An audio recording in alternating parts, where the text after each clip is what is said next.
Tiago 3:13, a minha versão é a Nova Almeida atualizada, diz assim a palavra do Senhor: quem entre vocês é sábio e inteligente? Mostre as suas obras em mansidão de sabedoria, mediante sua boa conduta.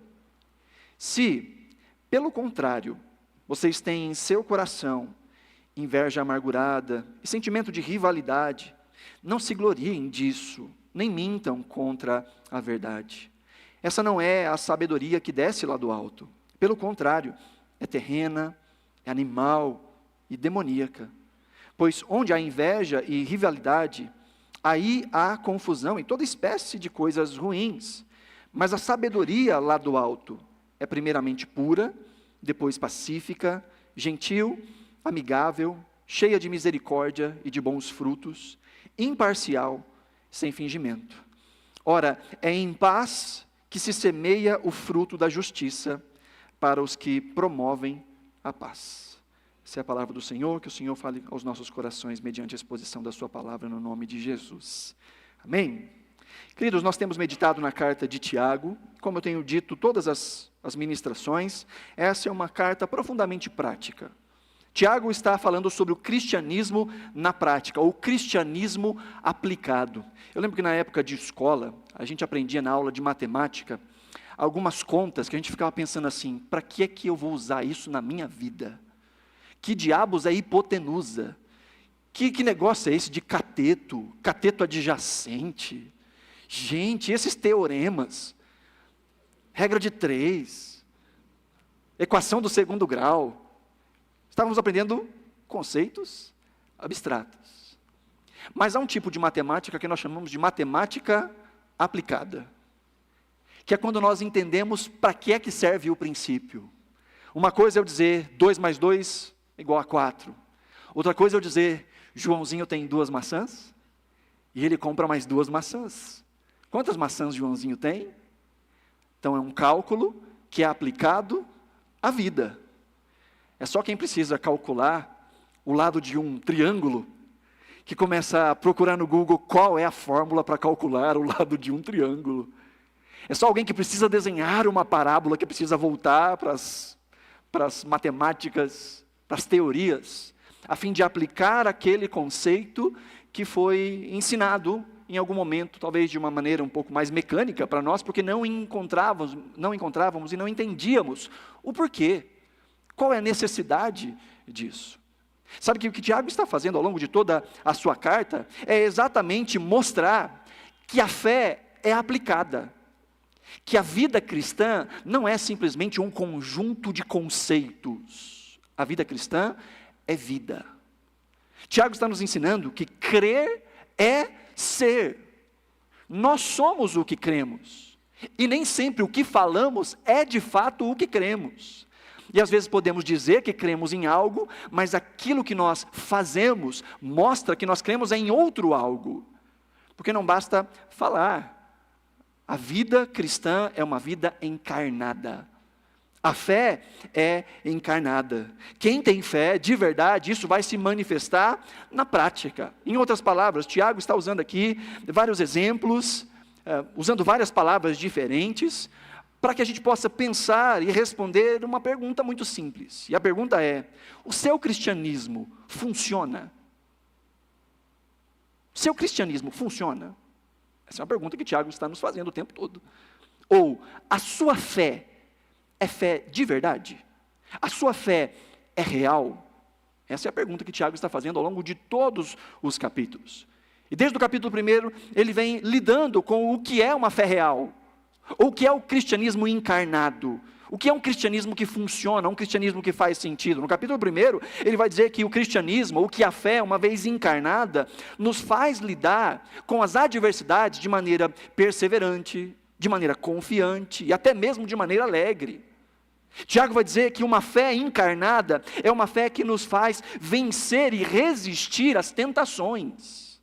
Claro que de maneira gradual, de maneira progressiva, hoje um pouquinho mais do que ontem, amanhã um pouquinho mais do que hoje, mas lidando com os ataques de Satanás, lidando com os nossos próprios maus desejos, de maneira redentiva, passo a passo, Então, quanto mais essa fé vai crescendo em nossos corações, melhor nós vamos lidando, não só com as adversidades, mas também com as tentações.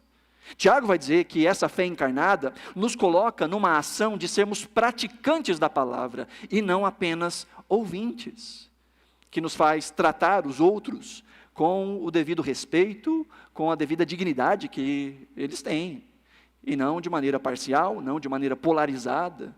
E na última semana nós pensamos que esta fé, uma vez encarnada, este cristianismo vivido de maneira real, ele vai afetar as nossas palavras, a forma como nós administramos a nossa boca, a nossa língua.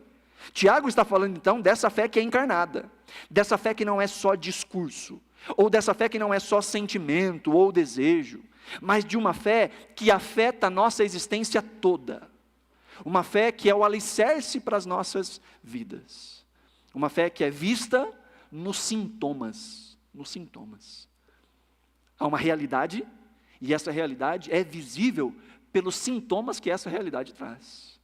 A forma como lidamos com as adversidades, com as tentações, com a palavra, e a forma como nós lidamos com a nossa própria língua. Foi isso que Tiago tratou até agora. Esse é o resumo dos 3 primeiros capítulos de Tiago. E no capítulo 3, versículo 13 em diante, ele agora começa a chamar isso também de viver guiados por uma sabedoria. E a pergunta que eu faço nessa noite é: qual é a lógica que dirige a nossa vida? É isso que Tiago está dizendo. Esta fé, este cristianismo, essa fé real, é ela que dirige a nossa vida? Ou são outros pressupostos, outra lógica que dirige a nossa vida? A pergunta é: você tem sabedoria? E se tem, qual sabedoria? É isso que começa a ser apresentado no versículo 13, quando o Tiago diz: quem entre vocês é sábio e inteligente? Mostre as suas obras em mansidão de sabedoria mediante a sua conduta. Tiago começa com uma pergunta de autoexame. A pergunta de Tiago é: quem é entre vocês que é sábio e inteligente? Se nós nos lembrarmos dentro do contexto do capítulo 3, antes de falar sobre a língua, Tiago diz no versículo 1: meus irmãos, não sejam muitos de vocês mestres, sabendo que seremos julgados com mais rigor. Esse é o contexto. Tiago começa dizendo sobre nós tomarmos cuidado de queremos ser aqueles que falam, aqueles que ensinam, aqueles que querem ser um tipo de modelo. Tiago diz: vamos com calma aí, atenção. E então ele vai falar da língua: olha, cuida bem da língua, isso mostra que você tem condições até de instruir outros. E agora é nessa mesma lógica, nesse mesmo contexto que Tiago vai dizer: a sabedoria. Primeiro ele começa dizendo aqueles que querem viver, mostrar, ensinar, ele diz, tem que ser dirigidos por uma sabedoria. E aí então vem a pergunta: quem dentre vocês é sábio e inteligente? E a ideia de sabedoria, quando pensamos em sabedoria, lembramos de conselhos para a vida. Há pelo menos um livro que é chamado de livro de sabedoria nas Escrituras. Embora exista muita sabedoria em toda a Escritura, mas quando a gente fala de sabedoria, logo pensamos em que livro? Provérbios. E o que tem em Provérbios? Sabedoria. E o que é sabedoria? A aplicação de realidades ou de verdades de maneira concreta no tempo presente. Nas nossas ações, nas nossas palavras, nos relacionamentos, na forma como nós tratamos o vizinho, na forma como nós gerimos os nossos recursos, na forma como nós construímos a nossa casa. Tudo isso fala de sabedoria. Sabedoria nada mais é do que a aplicação de um conhecimento na prática. Porque sabedoria é diferente de conhecimento, embora conhecimento esteja implícito na sabedoria. Porque tem muita gente que é infinitamente culta, mas também profundamente tola. Tem gente que sabe muito, mas que vive mal. Vive muito mal. Eu falei na última semana de um documentário que eu assisti recentemente, com certeza está no Prime, eu já chequei em casa, chama A Mulher da Casa Abandonada, conta uma história de escravidão, um negócio assim horrível, e dentro dessa família, que levou essa senhora, aqui do Brasil, para os Estados Unidos, e ali ela ficou numa situação análoga à escravidão, quem fazia isso, o chefe da família, foi um homem que foi chamado pelo governo americano para trabalhar na NASA. Tamanha a inteligência que ele tinha dentro do seu campo de atuação. Ele era um engenheiro renomadíssimo no Brasil, tanto que chamou a atenção do governo americano, e ele foi para lá para trabalhar envolvido em projetos dentro da NASA. Então você vê uma pessoa profundamente inteligente, cometendo as mais absurdas atrocidades com alguém. Fala, como alguém tão inteligente pode ser tão estúpido, tão tolo, tão burro? Porque sabedoria não está necessariamente ligada ao conhecimento. Tem pessoas que têm pouco conhecimento formal, mas são um poço de sabedoria na prática. Tiago começa falando então sobre esta vida aplicada, e hoje em dia falamos muito mais e valorizamos muito mais a tal da inteligência emocional do que necessariamente a inteligência objetiva. Tem gente que é muito inteligente, mas não consegue se relacionar com ninguém, não consegue. Dentro dessa ideia de inteligência emocional, tem a tal da autoconsciência, saber quem você é, saber os seus limites, saber os seus potenciais. Também a ideia da autorregulação, você se organizar sozinho. A ideia da motivação, da caminhada, do ir. A ideia da empatia, de olhar para o outro e reconhecer no outro dignidade. E considerar os sentimentos, as emoções do outro, o que vai desembocar nas habilidades sociais, de conversa, diálogo, de trabalho em equipe. Há muitas pessoas que estão saindo das faculdades, das universidades, dos mestrados, dos doutorados, com muito conhecimento técnico, mas pouca vida na prática, pouco pé no chão. E Tiago está dizendo que sabedoria é algo que nós precisamos ver se estamos de fato vivendo nas nossas vidas. A pergunta dele é: quem entre vocês é sábio? E não só sábio, ele diz também: quem entre vocês é inteligente? Aí sim o conhecimento. A palavra inteligente aqui seria traduzida como perito. Quem é que é experiente? Quem é que é profissional, expert? Alguém que tem conhecimento. Então, enquanto a inteligência de um lado é esse conhecimento, do outro lado a sabedoria é a aplicação desse conhecimento, na medida em que ele for, a quantidade de conhecimento que nós tivermos. Eu gosto da definição que Salomão fala sobre sabedoria, que está lá em Eclesiastes capítulo 8, no verso 5. Salomão diz que o coração do sábio conhece o tempo e o modo certo de agir. Eclesiastes 8:5. O sábio é este que conhece o tempo, a hora de agir, e também sabe o modo, o jeito certo de agir. Ele sabe a hora de falar, e ele sabe como falar. Ele sabe a hora de agir, e ele sabe como agir. É assim que Salomão chama a sabedoria. E aí no versículo 13 ainda, Tiago está dizendo que esta sabedoria, se alguém julga ser sábio e inteligente, ela é visível. Assim como a fé é visível. A fé não é só um conjunto de conceitos, a fé não é só um sentimento, como nós já vimos antes. A fé real produz frutos, a fé real produz ações. E ele vai dizer a mesma coisa a respeito da sabedoria. Ele diz: mostre as suas obras. Um imperativo: mostre, demonstre, coloque para fora, mostre as suas obras. É o eco que acontece lá no capítulo 2, no versículo 18, que ele diz: pois segundo seu querer, 2:18. Ele diz: mas alguém dirá, você tem fé e eu tenho obras. Mostre-me a sua fé sem as obras, e eu com as obras lhe mostrarei a minha fé. Tiago está mais uma vez dizendo: a vida mostra a realidade. O discurso pode dizer alguma coisa que não é real, mas a vida mostra a realidade. Então, aquele que é sábio, aquele que é inteligente, Tiago diz: mostre isso.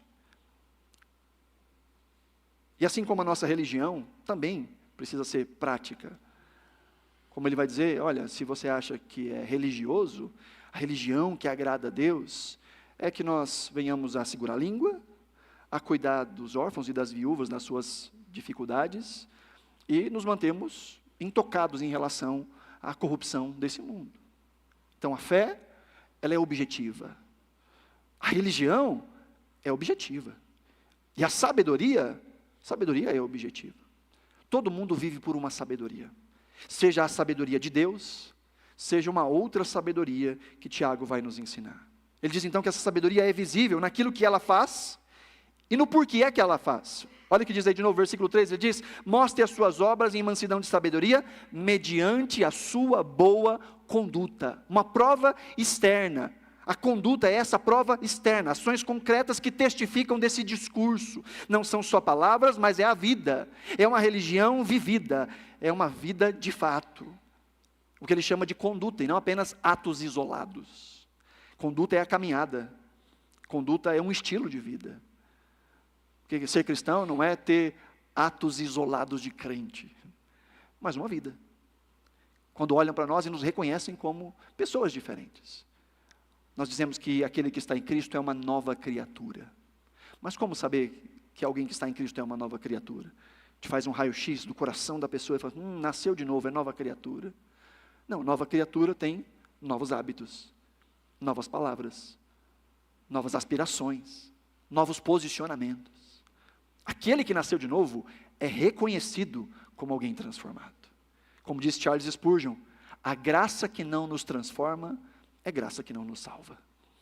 A graça real que nos alcançou, a graça real que nos salvou, é graça que é também poder capacitante para as transformações do dia a dia. Então, se por um lado essa graça, e essa transformação, e essa sabedoria é visível nos nossos atos, Tiago vai dizer ainda no versículo 13, que também é visível no como a gente faz.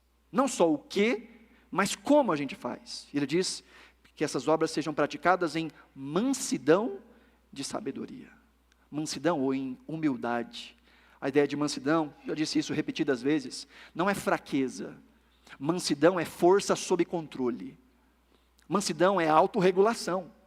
Mansidão é autocontrole. Ou melhor, controle do alto.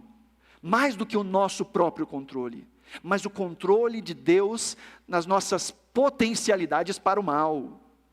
Ou às vezes, nas nossas potencialidades de sermos profundamente verdadeiros a ponto de machucar o outro. De usarmos armas boas de maneiras ruins. De usarmos palavras que são reais para ferir, para machucar, para destruir. A sabedoria nos coloca esse freio, esta mansidão. É algo difícil, mas que o Senhor promove nas nossas vidas. E essa mansidão, diz o texto, que é gerada pela sabedoria. Então, a sabedoria gera em nós o motivo, gera em nós o jeito e gera em nós a ação. Uma vez guiados pela sabedoria, fazemos as coisas, mas de um jeito específico e com a motivação específica. E por que isso é importante, irmãos? Porque nós podemos ter do lado de fora exatamente as mesmas ações, mas de motivações completamente diferentes. A fé real é visível, mas nem todo mundo que vive de maneira visivelmente como um cristão está expressando uma fé real. Pode estar vivendo com medo, pode estar vivendo tentando convencer Deus a lhe dar o carro, a lhe dar a casa, a lhe dar o relacionamento, a consertar isso ou a consertar aquilo. Do lado de fora está tendo as ações, mas não com a motivação da sabedoria, da fé, do novo nascimento, mas pensamentos e motivações que são simplesmente egoístas. Então Tiago está dizendo, olha, presta atenção, quem é que tem sabedoria? Quem é que tem inteligência? Isso vai ficar claro no jeito que faz as coisas e nas coisas que faz. Então, a partir do versículo 14, ele vai listar 2 tipos de sabedoria. Ou uma falsa sabedoria e a sabedoria verdadeira. Há um contraste aqui. E ambas aqui apresentadas, ambas sabedorias apresentadas, têm uma fonte ou uma origem. Ambas têm uma forma de atuação, uma forma de se portar. E, automaticamente, ambas têm um resultado como consequência. Verso 14 diz, se pelo contrário, vocês têm em seu coração inveja amargurada e sentimentos de rivalidade, não se gloriem disso, nem mintam contra a verdade. Essa não é a sabedoria que desce lá do alto, pelo contrário, é terrena, animal e demoníaca. Pois onde há inveja e rivalidade, aí há confusão e toda espécie de coisas ruins. Tiago está falando desta falsa espiritualidade. E primeiro ele diz, a fonte, ela não vem do alto. Isso está fazendo um reverb com o capítulo 1, em que ele diz lá no versículo 9, se alguém quer sabedoria, peça a Deus. E um pouco mais à frente, no versículo 17, ele diz que toda dádiva, todo dom perfeito vem do alto, do Pai das luzes. Tiago está dizendo, existe um tipo de sabedoria, que é chamada de sabedoria, mas que não tem origem em Deus, não tem origem no alto. é reconhecida no mundo e é chamada de sabedoria, mas não é essa sabedoria que nós recebemos do próprio Deus.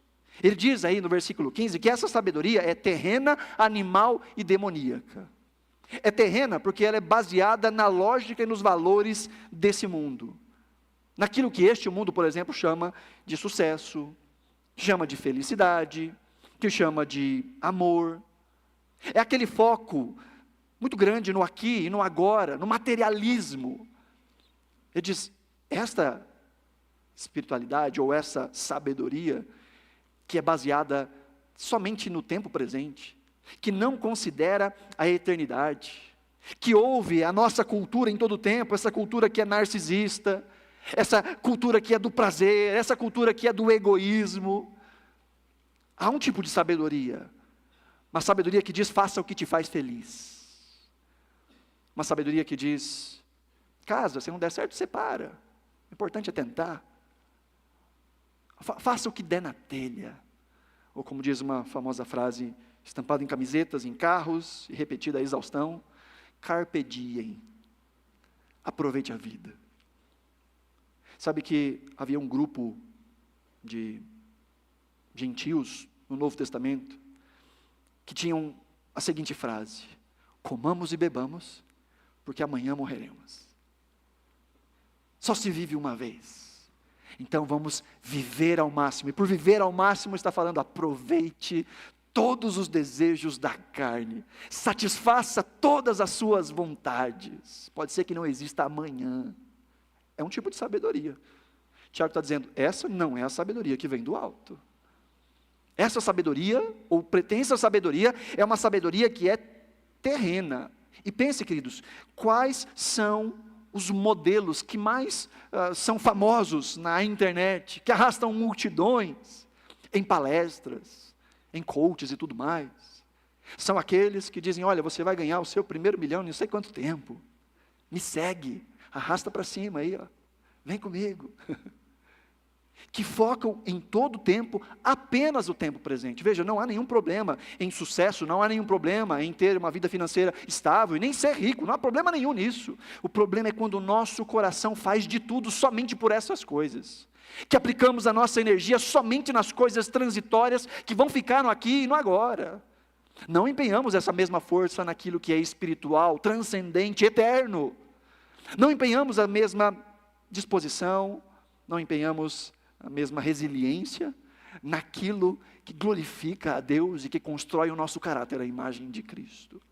Há um tipo de sabedoria que tem a vida com Deus como simplesmente um programa de final de semana.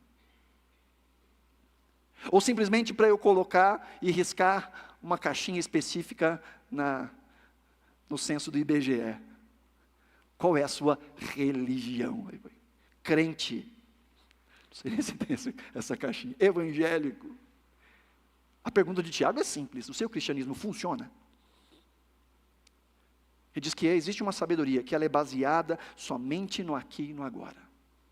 E ele diz mais, essa sabedoria é animal, ao contrário de não espiritual. Outras versões trazem, essa sabedoria é natural. Natural porque ela tem origem na nossa natureza. Tem origem no nosso instinto humano caído. É a sabedoria que flui dos nossos apetites, que flui puramente de maneira instintiva, por isso animal, bestial, desconsiderando aquilo que é espiritual, aquilo que é piedoso, aquilo que é elevado. É só aquilo que me dá prazer, é só aquilo que me traz algum tipo de autossatisfação, às vezes desconsiderando o outro, desconsiderando a dor do outro, às vezes desconsiderando gente que a gente ama, desconsiderando a nossa própria família, desconsiderando marido, esposa, filhos, pais. Vou fazer aquilo que me dê na telha, eu mando em mim mesmo, sou dono de mim. Tiago diz, isso é um tipo de sabedoria, mas não é a sabedoria que vem do alto. E por último ele fala que é uma sabedoria demoníaca. É demoníaca porque ela ecoa o Éden, as palavras da serpente, as palavras da independência de Deus. Seja você o seu próprio Senhor. Seja você o dono das suas decisões. E parece bonito, parece sábio, mas o que a Bíblia nos ensina é, Dependa de Deus. Conheça Deus. Veja a vida pela ótica de Deus. Porque há caminhos que para o homem parecem caminhos de paz, mas no final são caminhos de morte. Quantas escolhas nós já tomamos dizendo, esse vai ser um bom caminho, e no final dá ruim. E esse mundo diz, confie em você mesmo. Porque se você não confiar em você, quem é que vai confiar em você? Estou só repetindo jargão, tá? Não sei se você percebeu. Jargões de sabedoria. Mas não a sabedoria que vem do alto. Uma sabedoria que é terrena, que é animal e que é demoníaca. Tiago diz, cuidado. Esse mundo constrói a sabedoria com base nessa lógica. Com base na cultura deste mundo, com base nos desejos da nossa carne, com base nas influências de Satanás. Os três inimigos que ao longo de todo o Novo Testamento nos são apresentados como os inimigos do crente. O mundo, a carne e o diabo. Mundo como esse sistema de ideias, de pensamentos, de motivações. A carne como esses instintos não redimidos, esses valores bestiais. Ou como Paulo vai dizer que existem certas pessoas que o seu Deus é o estômago, que fazem tudo para saciar os seus apetites, não estão nem aí para as consequências. E por último, o ataque do próprio diabo, como essa sugestão, seja o seu próprio Senhor. Então, se por um lado essa é a origem, ela é terrena, ela é animal, ela é demoníaco, por outro lado, existem características que mostram essa sabedoria. Verso 14 diz, se pelo contrário vocês têm em seu coração, veja, é algo intrínseco, é algo basilar, é algo profundo, não são só hábitos, é o coração que está domado por isso. Ele disse, pelo contrário, vocês têm em seu coração inveja amargurada e sentimentos de rivalidade, não se gloriem disso, nem mintam contra a verdade. Ele usa aqui essas duas expressões, inveja amargurada e sentimentos de rivalidade. A palavra inveja aqui, ela fala de um zelo, ela pode às vezes ser usada tanto de forma positiva quanto negativa. Pode ser zelo, pode ser ciúme, pode ser um ardor, mas aqui nesse contexto é negativo, é um ardor amargurado, é um zelo amargurado, é um desejo, mas um desejo que flui de uma amargura. Que amargura é essa? A incapacidade de se alegrar com aquilo que não é seu, a incapacidade de admirar sem ter que ter, a incapacidade de se alegrar sem pensar por um minuto que seja, por que isso não acontece comigo? Por que não eu? Por que com fulano? E, queridos, isso é muito sutil. Muito sutil. É muito comum a gente ouvir, às vezes, uma história muito boa, e a gente fica tentando se colocar no lugar daquela pessoa. Se tivesse acontecido comigo. Como uma pessoa que ouviu uma história de uma pessoa muito, muito pobre, passando por muitas dificuldades, de repente essa pessoa descobre que tinha um parente rico, que deixou para ela uma herança. Aí a gente ouve essa história e fala assim, poxa, será que eu não tenho um parente rico também? Essa incapacidade de olhar e se alegrar no outro, pelo outro, sem de alguma forma querer estar naquele lugar. Daí vem essas palavras, por que não comigo? Por que fulano está prosperando e eu não? Por que isso aconteceu com ela? Por que isso aconteceu com ele? Sim, me alegro, que bom que isso aconteceu com você. E no mundo de redes sociais, isso está cada vez mais escancarado e mais difícil. Porque em alguns tempos, o nosso grupo de comparação era menor, né? Mas agora está o mundo inteiro, num toque de dedo. E a gente vê uma pessoa dizendo, olha, eu fiz essa semana R$1 milhão em dropship. Enquanto você fala, como é que eu vou pagar as contas esse mês? Esse senso de comparação. A pessoa num restaurante de estrela Michelin, comendo um risoto de aspargos e salmão grelhado, enquanto você está no almoço com o seu arroz, feijão e ovo. E às vezes passa no coração, por que isso não acontece comigo? De novo ovo? De novo feijão? Vivemos num mundo em que a comparação está cada vez se espalhando mais. E Tiago diz, olha, tudo aquilo que a gente faz, se tem como base essa incapacidade de ser feliz e grato com aquilo que se tem, isso é fruto daquela outra sabedoria. Veja, a Bíblia não nos ensina a sermos acomodados. A Bíblia não diz que nós devemos que ficar no nosso lugar, sem querer crescer, sem querer se desenvolver. A questão não é o que a gente faz, a questão é por que é que a gente faz essas coisas. Eu quero ser porque o outro é, eu quero ter porque o outro tem, eu quero ter porque nessa cultura é assim que as pessoas são valorizadas. Gente, a gente chegou num tempo em que as pessoas não escolhem mais a profissão por vocação, mas sim por talão de cheque, por contra-cheque. E aí encontra um trabalho que paga muito bem, mas que nada tem a ver com o seu perfil. E a pessoa está cheia de dinheiro no banco, mas é profundamente amargurada, porque ela diz, o que é que eu estou fazendo aqui? Tem um tipo de vida que não espelha aquilo para o qual Deus nos criou. Porque afinal, a gente nem quer saber para que Deus nos criou.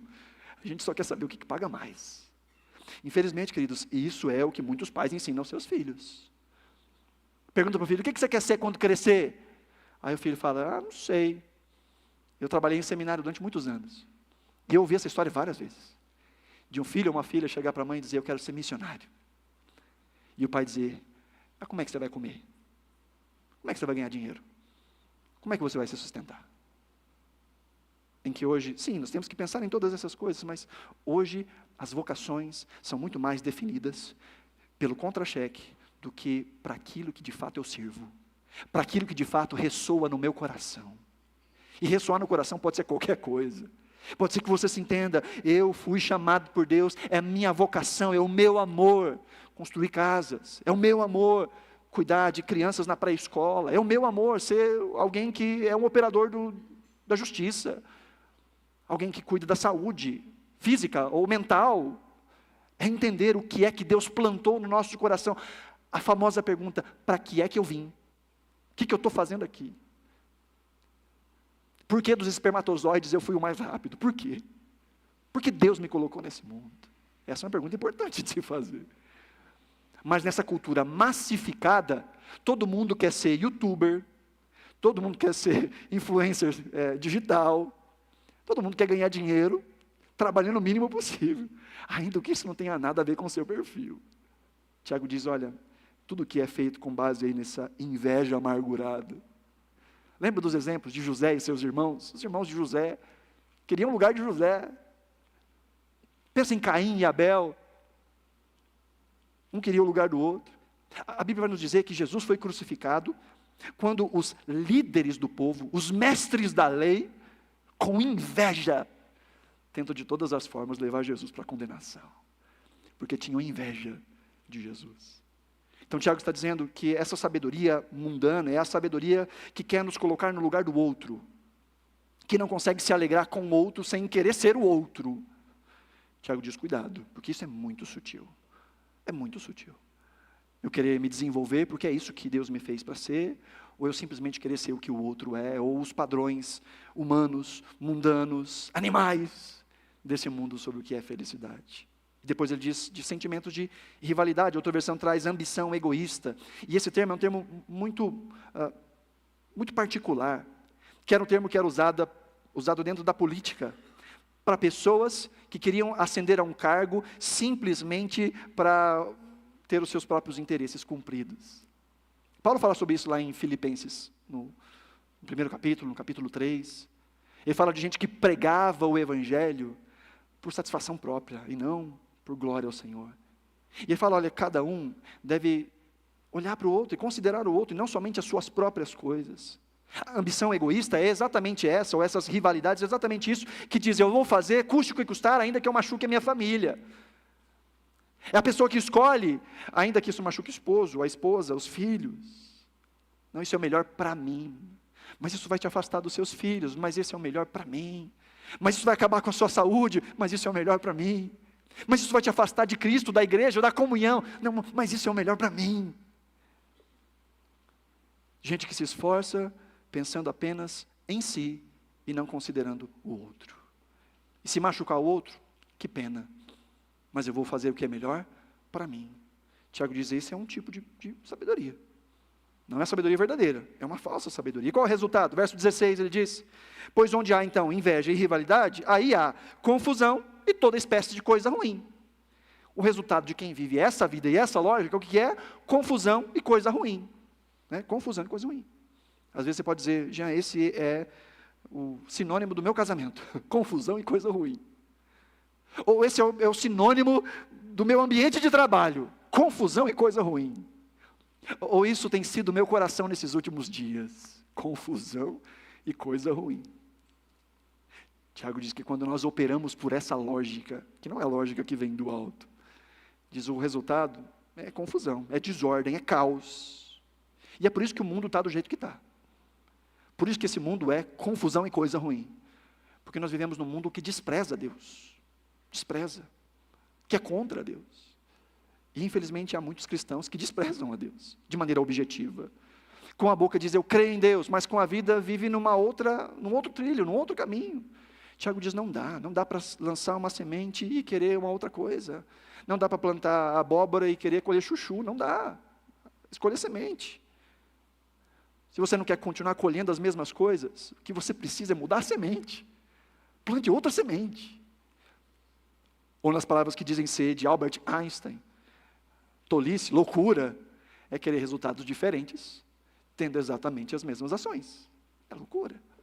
Tiago diz, o resultado de alguém que opera pela lógica desse mundo, hora ou outra, vai ser confusão e coisas ruins. A ideia de coisas ruins aqui é toda espécie de obra, não só maligna, mas de inutilidade. Coisas que não servem, coisas que não resolvem. Fiz tudo que eu podia fazer e resolveu? Não resolveu. Pois está operando numa lógica errada. Mas então ele vem falar, agora no versículo 17, de uma verdadeira sabedoria. A sabedoria sim, essa que vem do alto. Verso 17 ele diz, mas a sabedoria lá do alto, ela é primeiramente pura, depois pacífica, gentil, amável, cheia de misericórdia e de bons frutos, imparcial e sem fingimento. 7 características ele coloca dessa sabedoria. Primeiro ele diz que a origem dela é o alto, é o Pai das luzes, é Deus como origem, porque afinal Ele é o autor da sabedoria, ou melhor, Deus é a própria sabedoria. Deus imprimiu lógica nesse mundo. Ele trouxe lógica à existência. E essa lógica é o que Ele é. O mundo foi feito para funcionar de um jeito. E quando a gente tenta fazer ele funcionar de outro, o que a gente encontra é confusão e todo tipo de coisa ruim. Mas quando nós entendemos que há um Deus que estruturou a realidade e diz, olha, esse caminho é melhor. É para isso que isso serve. Olha, é assim que é um casamento abençoado, e se você tiver esses passos, se você respeitar a sua esposa, se você amá-la como Cristo amou a igreja, ao ponto de dar a sua própria vida por ela, o casamento vai funcionar. Agora, se você está numa briga, quem é que tem o direito de ser mais feliz, é só confusão e todo tipo de coisa ruim. É quando nós entendemos que, na casa do sábio, como diz o Provérbios, sempre tem azeite e vinho guardadinho, mas o tolo come tudo que vem à mesa, come tudo que vem para casa, não tem uma previdência, não tem uma poupancinha, não tem nada guardado. E o que acontece? Confusão e todo tipo de coisa ruim. A Bíblia nos instrui como viver de maneira sábia, mas a gente vai na contramão e espera que os resultados sejam positivos. Por isso o Tiago diz, a sabedoria que vem do alto, essa sim é sabedoria de fato. Deus imprimiu essa lógica, a sabedoria de viver, de como viver. Aqui está a minha definição do que é sabedoria, tá? Essa definição é minha. Sabedoria é viver como se deveria viver, porque se sabe o que deveria saber, e se sente o que deveria sentir. Essa é a minha definição de sabedoria. É viver como se deveria viver, porque se sabe o que deveria saber, e se sente o que deveria sentir. E como é que eu sei o que eu deveria saber? Como é que eu sinto o que eu deveria sentir? Porque Deus realizou uma obra no meu coração. Porque Deus me deu olhos para ver e ouvidos para ouvir a orientação da sua própria boca, a sua palavra. E essa palavra é o meu alimento, essa palavra é o meu desejo, e ela é estrutura nos meus sentimentos. Então eu sei o que eu preciso saber, eu sinto o que eu preciso sentir, e organicamente vou viver o que eu preciso viver. Isso é sabedoria. E quais são as características aqui listadas por Tiago da sabedoria? Ele diz primeiro, essa sabedoria é antes de tudo, primeiramente, acima de todas as coisas, ela é pura. Outra tradução seria, ela é santa. Pura nesse sentido de incontaminada. Pura no sentido de que não passa por outros filtros que não o próprio Pai. É a sabedoria que vem do alto, ela é pura, ela não foi tocada, ela não foi alterada, ela não foi mudada, ela não foi atualizada. Ela é a sabedoria que vem direto da fonte e é encarnada em nós. Vem de Deus, não passa por filtros humanos. Depois ela é pacífica, contrário da sabedoria humana. A sabedoria divina, ela promove paz, ela constrói pontes. Enquanto que a sabedoria humana não está nem aí para o que os outros vão pensar, não está nem aí se vai machucar, se não vai machucar. A sabedoria que vem do alto, ela é pacífica. Ela não quer afastar, ela quer aproximar. Ela não quer destruir relacionamentos, ela quer construir pontes. Terceiro, é uma sabedoria gentil, ou seja, educada, que não levanta a voz, que não busca ganhar no grito. Ela é gentil. Ela não quer se impor pela força. Ela é gentil. Várias foram as vezes que eu tive que intervir em situações, principalmente entre situações entre casais. E estou lá, eu sentadinho, ouvindo. E um começa a falar mais alto. E o outro começa a falar mais alto. Aí se eu quiser falar mais alto ainda, imagina a bagunça que vira. E às vezes a gente quer ganhar no grito. Mas a sabedoria, ela é gentil. Ela sabe que é real.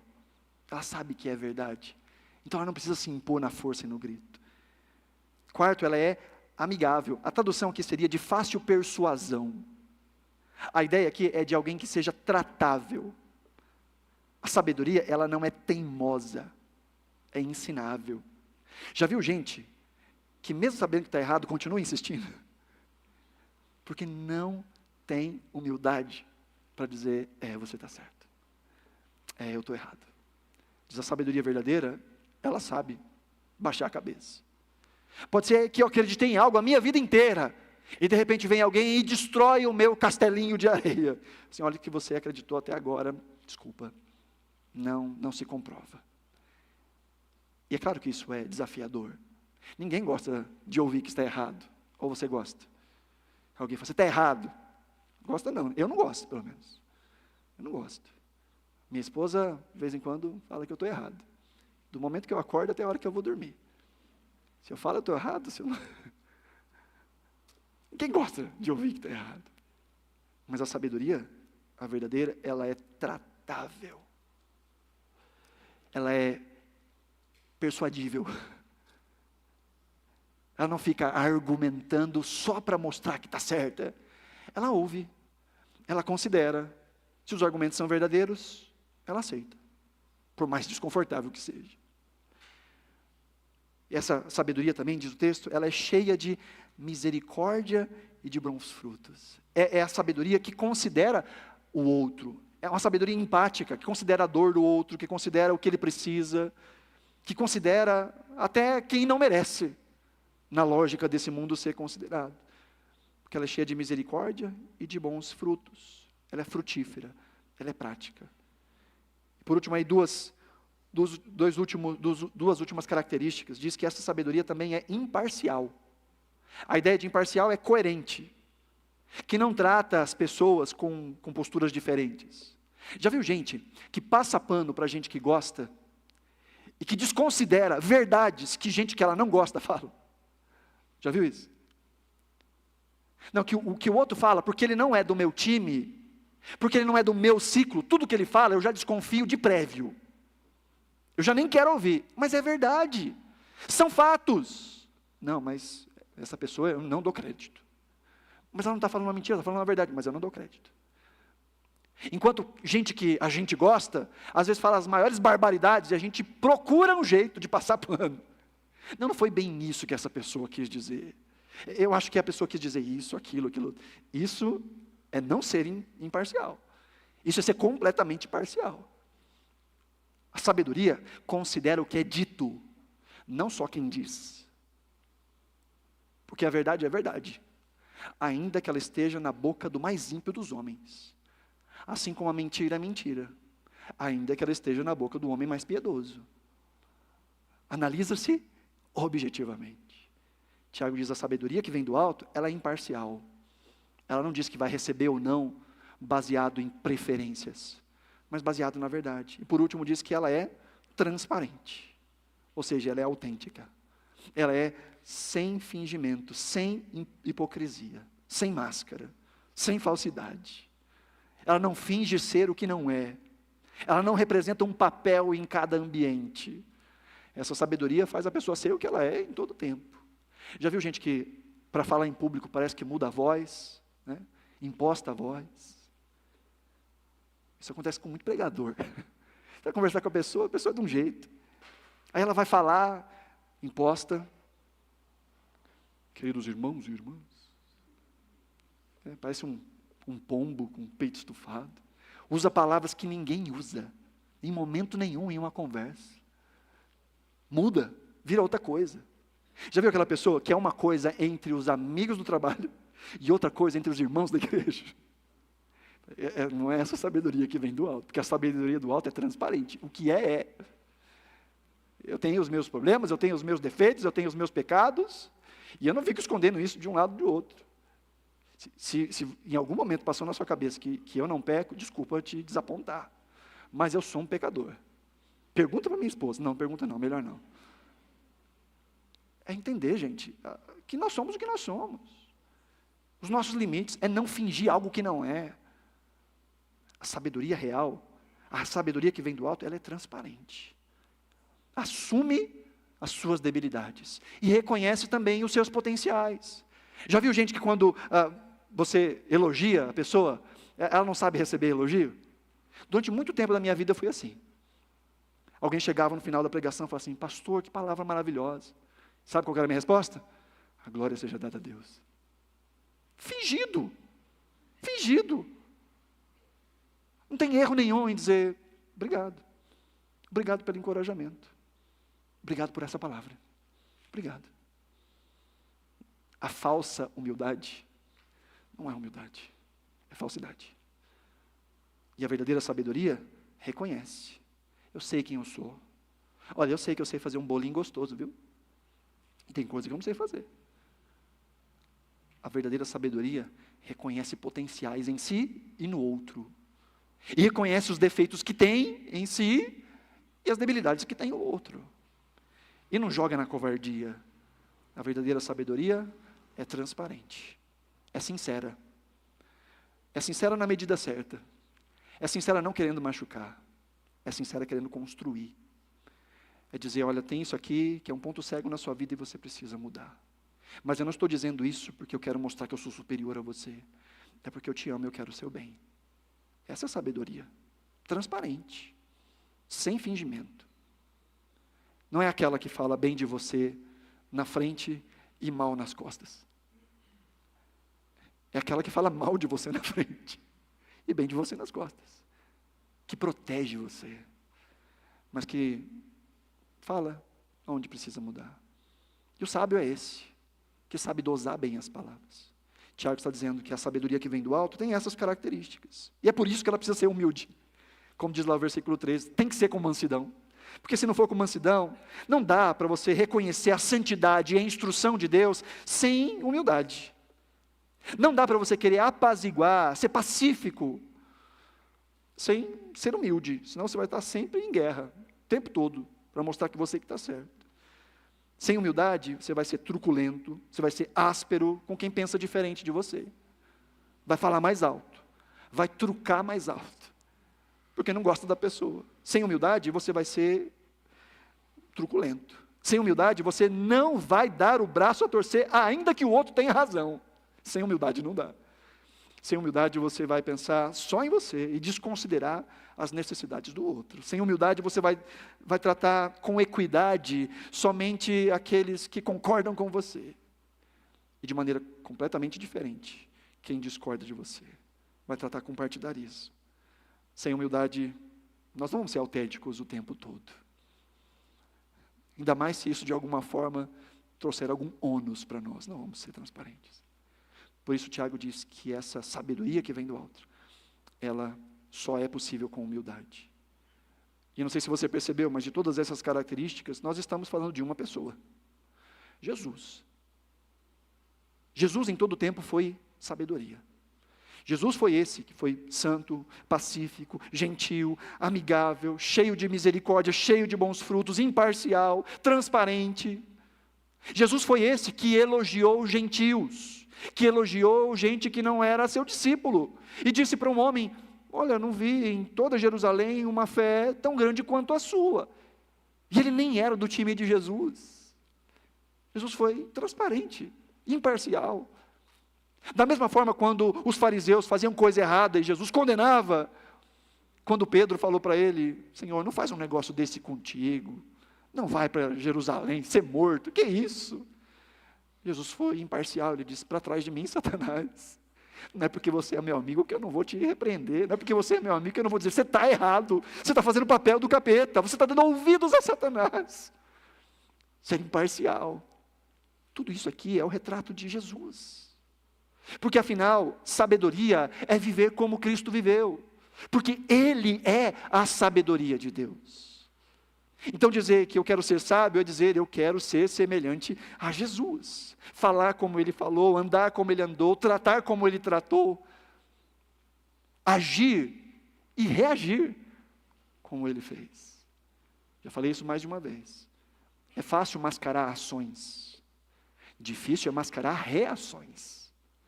Porque as reações mostram quem a gente de fato é. A gente pode ensaiar uma ação aqui e outra ação ali, mas quando a gente é pego desprevenido, aí sai. É quando eu sou fechado no trânsito que o meu temperamento se mostra. É quando as pessoas me contradizem.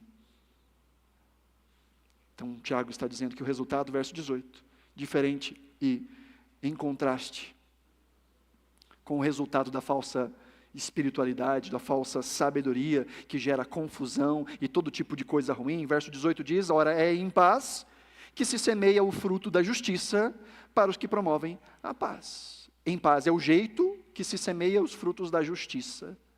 Qual é o resultado de alguém que vive debaixo dessa sabedoria que vem do alto? Ele diz: justiça e promoção de paz. Justiça é o caminho reto, é o caminho plano, é ser o que tem que ser, é fazer o que tem que fazer, não é falsidade, não é forçoso, é simplesmente ser. Afinal, crer é ser. E quanto mais cremos, quanto mais somos inspirados por essa sabedoria que vem do alto, mais nós nos tornamos este viver justo, que considera o outro e que promove a paz. Enquanto que ser guiado pela sabedoria falsa, confusão e inutilidade. Ser guiado pela sabedoria de fato, que é o próprio Cristo. Isso traz justiça e pacificação. Aqui a metáfora agrícola de lançar semente e de ver o fruto aparecendo. E Jesus é o exemplo de pacificador. Jesus é o exemplo de justiça. Então, a título de aplicação, primeiro, é preciso avaliar a lógica que dirige a nossa vida. Qual é a lógica que dirige a sua vida? Mais através dos efeitos da vida prática do que daquilo que nós acreditamos ou que dizemos ser a nossa base. É olhar para nós e ver como nós agimos, como nós falamos, como nós reagimos, de considerar os sintomas. Uma das coisas que as pessoas aprendem nas escolas de saúde, seja biológica ou mental, é conseguir dar um diagnóstico com base nos sintomas. É dizer: olha, isso que você está relatando, por isso que é tão importante a tal da anamnese. A pessoa contar, ela vai contar. E aí a pessoa profissional vai fechando um diagnóstico, com base nos sintomas. Quem age assim, assim, assim, geralmente tem isso. A fé é isso. Eu digo que eu tenho fé ou não, com base nos sintomas. As ações externas são sintomas. Dá para ter ações sem ter um coração transformado. Mas não dá para ter um coração transformado sem ações correspondentes. Tiago fala de uma religião verdadeira, de uma fé verdadeira. Tiago fala de uma sabedoria que é verdadeira. E tudo isso é visto por meio dos frutos. Então, é bom avaliarmos qual é a lógica que dirige a nossa vida. E, em segundo lugar, precisamos pedir que a verdadeira sabedoria habite em nosso coração. É o que diz Tiago no capítulo 1, no versículo 5. Se alguém necessita de sabedoria, peça a Deus. E o que é mais lindo, ele diz, e Ele dá generosamente. Se queremos ser guiados por essa sabedoria do alto, o que a gente precisa fazer? Pedir. Peça. Peça com vontade, peça querendo. Não fingir ser, mas ser. Não fingir controlar as palavras, mas controlar as palavras. Todas as últimas mensagens eu terminei do mesmo jeito. Todas. Quando a gente ouve sobre o poder da língua, somos tentados a pensar, então, que eu preciso é fechar a boca. Não, que eu preciso é de um coração novo. Quando tratamos as pessoas de maneira errada, então o que eu tenho que fazer é tratar as pessoas de maneira certa. Não, o que eu preciso é de um coração novo. É algo que o Senhor tem que fazer em nós. Mas como é que Ele faz isso? É na busca, é na dependência, é se apropriando dos instrumentos de graça, dos meios de graça, é pela oração, é pela palavra, é pela comunidade, é pela confissão, é por expor o nosso coração, é por reconhecer os nossos pecados. Assim o Senhor vai tratando o nosso coração, e nós vamos passando a ser. Que o Senhor nos ajude a sermos guiados por sabedoria, mas por sabedoria de fato, e não pela pretensa sabedoria desse mundo. Que ao olharem para nós, possam ver que nós somos diferentes. Não só chatos, diferentes. Que os frutos da nossa vida são diferentes. Que a forma como nós lidamos com as nossas finanças é diferente. Que a forma como nós tratamos a nossa carreira é diferente. A forma como criamos os nossos filhos, a forma como nós falamos com o cônjuge, a forma como nós estabelecemos o nosso lazer é diferente. Tem que ser diferente. Porque graça que não nos transforma é graça que não salva. Mas se fomos salvos, há poder nessa graça para nos transformar dia após dia à imagem e semelhança de Cristo Jesus. Se você puder, coloque-se de pé, nós vamos orar.